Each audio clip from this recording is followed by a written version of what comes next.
అయినా ఎన్టీఆర్ గురించి నువ్వు మాట్లాడుతున్నావు. అసలు ఎన్టీఆర్ గారు ఆ పార్టీ ఎప్పుడు పుట్టిందండి? రాహుల్ గాంధీ మన ముఖ్యమంత్రి రాజీవ్ గాంధీ గారు మన ముఖ్యమంత్రి అంజయ్య గారిని అవమానిస్తే కదా తెలుగువారి ఆత్మగౌరవ నినాదంతో పుట్టింది ఆనాడు తెలుగుదేశం పార్టీ. ఇదే కాంగ్రెస్ పార్టీ ప్రధానమంత్రి రాజీవ్ గాంధీ గారు మన ముఖ్యమంత్రి అంజయ్య గారిని అవమానిస్తే ఆ రోజు తెలుగుదేశం పార్టీ పుట్టింది.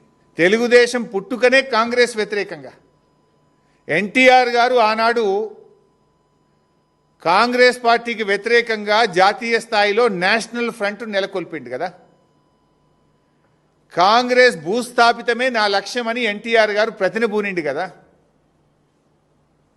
నిజంగా కాంగ్రెస్ భూస్థాపితమైతే ఎన్టీఆర్ గారి ఆత్మశాంతి చేకూరుతుంది. నీకు అంత ప్రేమ ఉంటే పోయి తెలుగుదేశంలో ఉండను, ఎందుకు కాంగ్రెస్లోకి వచ్చినావు? నువ్వు ద్రోహివి నిజంగా చెప్పాలంటే. ఇవాళ తెలుగుదేశం నుంచి బయటకు వచ్చి నువ్వు ద్రోహం చేసినావు తెలుగుదేశానికి. ఇవాళ నువ్వు ఎన్టీఆర్ గురించి మాట్లాడే అర్హత ఉందా? ఎన్టీఆర్ జీవితం అంతా కాంగ్రెస్ వ్యతిరేకంగా పోరాడిండు.